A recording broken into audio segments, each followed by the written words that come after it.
So hello बच्चा लोग, welcome back again in एडुग्रोन। मैं वास्य सिंह, आपका मैथ्स टीचर। आई होप आप सब लोग अच्छे और सेफ होंगे। तो यार प्रीवियस वीडियोस में हमने मैथमेटिक्स का बहुत सारे चैप्टर्स को खत्म कर लिया है और आज इस वीडियो में क्लास 9th के मैथमेटिक्स का चैप्टर नंबर 9 की शुरुआत करने जा रहे हैं, जिसका नाम है areas of parallelogram and triangle. बहुत ही इंटरेस्टिंग चैप्टर है, मजा आएगा इस चैप्टर को करने में। और आज इस वीडियो में अपन एक्सरसाइज जो है 9.1 को कराएंगे। बट एक्सरसाइज 9.1 को स्टार्ट करने से पहले उस एक्सरसाइज में क्या चीजें हैं उसका इंट्रोडक्शन पार्ट को कवर करेंगे, देन एक्सरसाइज के क्वेश्चंस को स्टार्ट करेंगे। ठीक है, तो चलते अपने कंप्यूटर स्क्रीन पे और आज के सेशन को स्टार्ट करते हैं। बट एक छोटी सी आप लोगों से रिक्वेस्ट है, चैनल पे नए हो तो चैनल को सब्सक्राइब, वीडियो को लाइक और शेयर जरूर करना अगर वीडियो पसंद आए तो। चलिए शुरू करते हैं।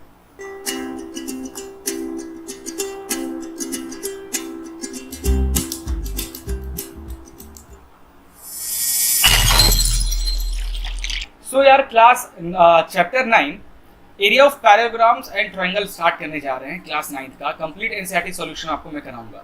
तो यार अगर आपको इस चैप्टर का एनसीईआरटी सॉल्यूशन चाहिए तो आप हमारी वेबसाइट पर विजिट कीजिए, या क्विक रिवीजन नोट्स चाहिए, इस चैप्टर के इंपॉर्टेंट क्वेश्चंस चाहिए, एमसीक्यू चाहिए, तो हमारी वेबसाइट edugrown.in पे सब कुछ अवेलेबल है, आप चेकआउट कर सकते हो। डिस्क्रिप्शन में मैं लिंक आपको प्रोवाइड करा दूंगा। तो चलिए यार चैप्टर स्टार्ट करते हैं। सो गाइस, अपन शुरुआत करेंगे कुछ प्रीवियस जो चीज़ें आपने पढ़ा था क्लास देखा जाए तो 8th वगैरह में, या फिर 9th के किसी चैप्टर नंबर 7 ट्रायंगल में वगैरह, लाइंस एंड एंगल्स, इस सब में जो चीज़ें पढ़ा था उसको थोड़ा सा रिवाइज करते हुए हम आगे पढ़ चलेंगे। तो देखो यार, ट्रायंगल चैप्टर जब मैं आपको पढ़ा रहा था तो बहुत अच्छे से मैंने आपको समझाया था कि कॉन्ग्रुएंट फिगर्स क्या होते हैं। जैसे यहाँ पे दो फिगर बने हुए हैं, आप देख सकते हो। अरे काम क्यों नहीं कर रहा? Okay, that's good. तो यहाँ पे दो फिगर देखो, तो ये दोनों फिगर को अगर मैं कॉन्ग्रुएंट कह रहा हूं, इसका मतलब क्या है? ये दोनों फिगर की साइज एंड शेप दोनों सेम है, तभी ये फिगर को अपन कॉन्ग्रुएंट फिगर कह पाएंगे, है ना। If two figures are called congruents if they have the same shape and size, ठीक है, same shape and same size है, तभी उस फिगर को हम कॉन्ग्रुएंट कह सकते हैं। क्लियर है? But you can suppose on figure over the other such that it will overcome the other compatibility. If two figures A and B are congruent, they must have equal area. जरूरी है ऐसा। However, the converse of this statement is not true. In the other words, two figures having equal area need not to be congruent. तो देखो यार, मैं यहाँ पे क्या समझाना चाह रहा हूँ कि अगर ये दो फिगर, जैसे फिगर ए और फिगर बी, ये दो फिगर दिया हुआ है और अगर इन दोनों फिगर की साइज सेम है, शेप सेम है, देन आप कह सकते हो कि figure A and B are a congruent figure. ठीक है, कॉन्ग्रुएंट फिगर कह सकते हो। अगर ये फिगर दोनों कॉन्ग्रुएंट हैं, देन दोनों की एरिया भी इक्वल हो जाएगी। It means area of A is equal to area of B, दोनों आपस में इक्वल हो जाएंगे अगर फिगर कॉन्ग्रुएंट हैं तो। बट क्या मैं और एरिया, सारे के सारे ऐसे फिगर्स जिनके एरिया इक्वल है, क्या मैं उन्हें कॉन्ग्रुएंट कह सकता हूँ? नहीं कह सकता हूँ। क्यों नहीं कह सकता? देखिए, ये रेक्टेंगल है, इसका साइड लेंथ और विड्थ है, लेंथ है 9 और विड्थ है 4, और ये एक स्क्वायर है। तो इसका अगर एरिया निकाला जाए तो area of rectangle length into width 9 into 4 that is 36 हो गया। और ये फिगर देखो, स्क्वायर है, स्क्वायर का एरिया क्या होता है? साइड का स्क्वायर, तो 6 का स्क्वायर विच इज इक्वल 36। तो इन दोनों की एरिया तो सेम है, बट साइज और शेप तो सेम नहीं है। तो ऐसा जरूरी नहीं है, है ना, ऐसा जरूरी नहीं है कि हर सेम एरिया वाले फिगर्स कॉन्ग्रुएंट होंगे। बट अपन ये जरूरी है कि हर कॉन्ग्रुएंट फिगर की जो एरिया है वो सेम होगी। हर कॉन्ग्रुएंट फिगर की area always will be a same. But all area मतलब जो भी फिगर्स है उनकी एरिया अगर इक्वल है, जरूरी नहीं है वो फिगर्स कॉन्ग्रुएंट होंगे। बस मैं यहाँ पे आपको यही समझाना चाह रहा था। ठीक है, आगे चलते हैं। आगे है कि जैसे ये फिगर है, if A and B are two congruent figure then the area will be equal हो जाएगा। अगर दो फिगर कॉन्ग्रुएंट हैं तो उनकी एरिया भी आपस में इक्वल होंगे, 100% है। क्योंकि कॉन्ग्रुएंट का क्राइटेरिया है ना, क्या क्राइटेरिया कि साइज और शेप सेम होना चाहिए, then area of course same आएगा। वहीं पे आप ये फिगर देख लो, इधर पे आपको ये P दिख रहा है और इधर Q, ये और उस पूरे फिगर को T नाम दिया गया है। तो यहाँ पे if a planar region formed by figure T is made up of two non overlapping planar, मतलब इनके साइज शेप सेम नहीं है। ठीक है, अगर आप इसको बीच से ओवरलैप करोगे तो ये एक दूसरे को कवर अच्छे से नहीं कर पाएंगे। ठीक है, तो इनकी जो एरिया ऑफ T, जो area of full figure T जो होगा वो किसके इक्वल होगा? Area of P and area of Q के। ठीक है। तो एरिया ऑफ जो फुल फिगर टी जो किसके इक्वल होगा, एरिया ऑफ पी, इतना एरिया प्लस इतना एरिया, आपको ये करना पड़ेगा, ठीक है, एरिया ऑफ क्यू। तो ये चीज याद रखना। और इस चैप्टर में आप देखोगे एरिया को पूरा इस तरीके से नहीं लिखा जाएगा, एरिया ऑफ टी ऐसे करके नहीं, इसको शॉर्ट में लिखने सीखोगे, एरिया लिखकर ऐसे ब्रैकेट लगा के टी, लाइक दैट, ऐसे इस चैप्टर में आपको सीखने को मिलेगा, है ना। नाउ आगे चलते हैं, जो ये एक्सरसाइज पे मैक्सिमम इंपॉर्टेंट है। तो figures on the same base between the same parallels, ये बहुत इंपॉर्टेंट है क्योंकि एक्सरसाइज 9.1 इसी टॉपिक पे है। तो ध्यान से देखो, यहाँ पे कुछ फिगर्स मैं आपको दिखा रहा हूँ, तो देखो फिगर 1, फिगर 2, फिगर 3, फिगर 4, इन चारों फिगर को ध्यान से देख लो। अब इसमें कुछ चीजें मैं बताने जा रहा हूँ, देखना। तो इस फिगर नंबर 1 की बात करें तो इस फिगर में ये क्या है, ये एक पैरेललोग्राम है और इसके ऊपर एक ट्रेपिज्म लगा हुआ है।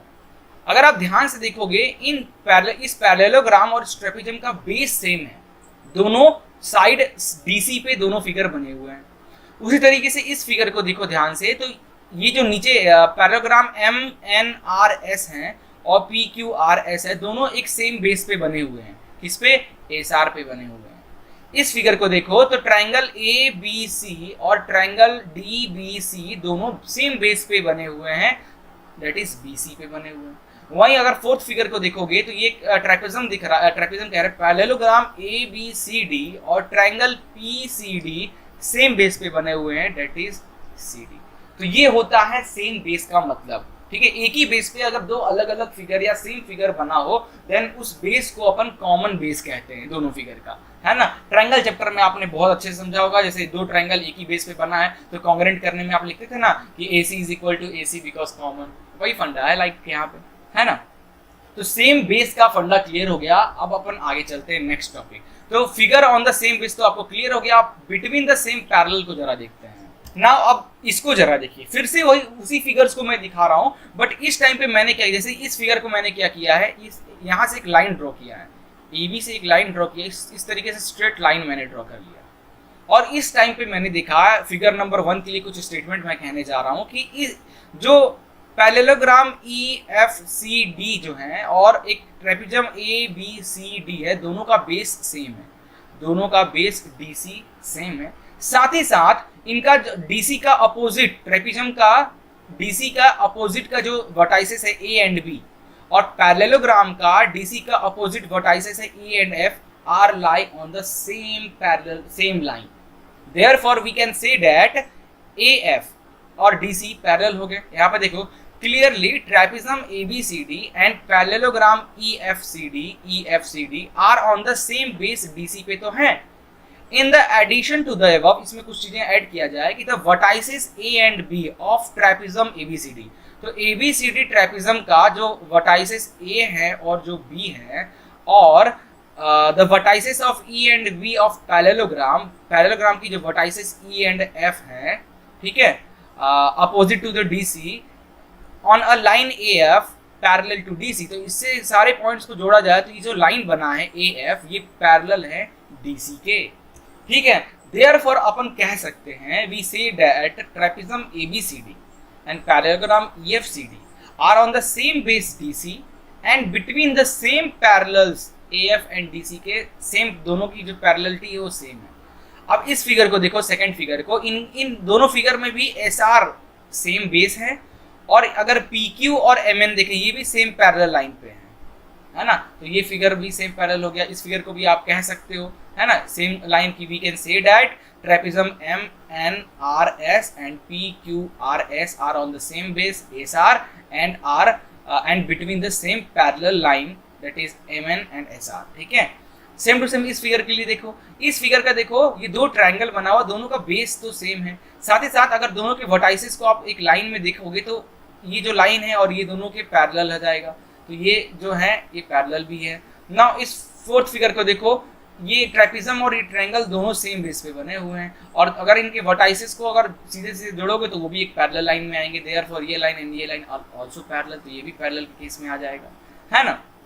अब आगे देखते हैं, अब कुछ और स्टेटमेंट। अब इस फिगर्स को देख लो, ये दोनों फिगर सेम बेस पे तो हैं, सेम बेस पे तो हैं, but that are not in parallel. यहाँ भी देख लो, ये सेकंड में दोनों फिगर सेम बेस पे तो हैं, बट ये यहाँ है और ये यहाँ है। देखो ये पैरेलल, ये मतलब एक ही लाइन पे दोनों हैं ही नहीं।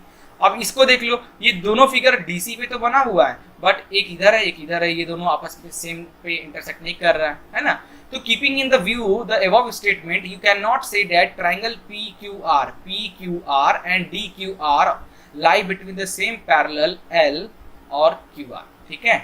Similarly, you cannot say that parallelogram EFGH and MNHR lie between the same parallel EF and XG, ठीक है। दोनों का पैरेललिटी सेम होना चाहिए, मतलब अगर EF और HG पैरेलल है तो इस ट्रायंगल का भी जो MN है वो EF पे ही होना चाहिए, ठीक है। अब इस फिगर को देखो, इस फिगर को अगर आप ध्यान से देखोगे तो देखो यहाँ पे बेस ही सेम नहीं है, पैरेलल तो है। देखो ये लाइन और ये लाइन एक ही, दोनों पैरेलल पे ही दोनों पॉइंट्स बने हुए हैं दोनों ट्रायंगल की, बट उनका देखो बेस अलग अलग है। यहाँ पे भी देखो एक का बेस ये है, एक का बेस ये है, पैरेलल तो है बट बेस अलग अलग है। तो ये कुछ कंडीशंस है जो आगे काम आएंगे एक्सरसाइज 9.1 के क्वेश्चंस को करने में, ठीक है। तो चलिए अपन स्टार्ट करते हैं सीधे एक्सरसाइज 9.1 का पहला क्वेश्चन। एक ही क्वेश्चन है, क्या कह रहा है कि which of the following figure lie on the same base and between the same parallels, ठीक है। In such a case write the common base and the two parallels, बताना भी है, ठीक है। तो फर्स्ट स्टार्ट करते हैं, पहला क्वेश्चन को देखा जाए, फर्स्ट क्वेश्चन को।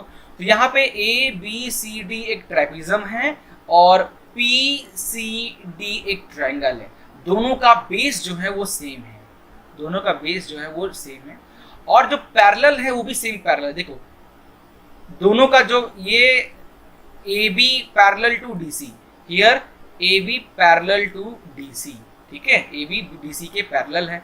और ये जो ट्रायंगल है, ट्रायंगल का जो वर्टाइसिस P है वो भी AB पे ही है, दोनों का जो पैरेलल है वो सेम AB पे ही है और वो DC के पैरेलल्स हैं। सो ये फिगर यस हो जाएगा, ठीक है। विच ऑफ द, ये फिगर, ये जो फिगर है इसमें सेम बेस और सेम पैरेलल्स हैं, तो ये यस हो गया, ठीक है।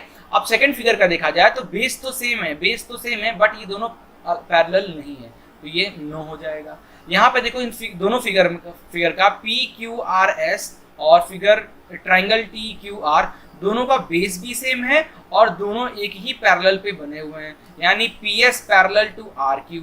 इसी PS पे हमारा T वर्टाइसिस भी है, तो सेम पैरेलल पे बने हुए हैं और सेम बेस पे भी दोनों फिगर बने हैं, तो ये यस हो जाएगा। अब इस फिगर पे देखो, इस फिगर में पैरेललिटी तो सेम है दोनों का बट बेस अलग अलग है। ट्रायंगल का बेस क्या है, PQ है, और जो ये ट्रेपेजियम पैरेललोग्राम है इसका बेस है AB, ये फिगर नो हो जाएगा। अब इसको देखो, ये अगर इसको बेस मान लिया जाए, इसको अगर आप बेस मानोगे तो सेम बेस पे हमारा दो ट्रेपेजियम बना हुआ है और इन पैरेलल भी सेम है ना। यहाँ भी आप कह सकते हो यस कह सकते हो, क्यों, क्योंकि देखो ये जो BQ है AD के पैरेलल है BQ, और BQ पे ही तुम्हारा जो दूसरा फिगर है APCD, इस पे ही PC भी बना हुआ, तो same parallel and same base यहाँ भी है। अब इस फिगर की बात किया जाए तो इस फिगर में कैसे देख सकते हैं, कैसे देखा जाए, इस फिगर में तो नो हो जाएगा सीधे, क्यों, क्योंकि अगर आप इधर से देखो तो एक रेक्टेंगल ये बना हुआ है ट्रेपेजियम और एक ये, दोनों का बेस ही अलग है, पैरेलल तो है दोनों का, है ना, बट बेस दोनों का अलग अलग है, तो ये नो हो जाएगा, ठीक है। तो बस यस नो करके ही आपको बताना था किसमें बोथ बेस एंड पैरेलल आ रहे हैं और किसमें नहीं आ रहे हैं, यही आपको बताना था और उसका रीजन देना था। तो रीजन आप बड़े अच्छे से दे सकते हो, ठीक है। क्यों नहीं है, बेस तो सेम है but they are not in same parallel, ठीक है। ये जो बड़ा वाला है वो PQ पैरेलल है SR के और छोटा वाला MN पैरेलल है SR के, दोनों अलग अलग हो गए, सेम होना चाहिए ना, ये नहीं है। इस तरीके से रीजन देके आप इसको सॉल्व कर सकते हो। आज के सेशन में बस इतना ही। एक्सरसाइज 9.1 में यही गिने चुने 4 क्वेश्चन थे, जिनको मैंने आपको एक्सप्लेन कर दिया, 6 क्वेश्चन, ठीक है। चलिए मिलते हैं नेक्स्ट वीडियो में, तब तक के लिए good bye, take care and जय हिंद।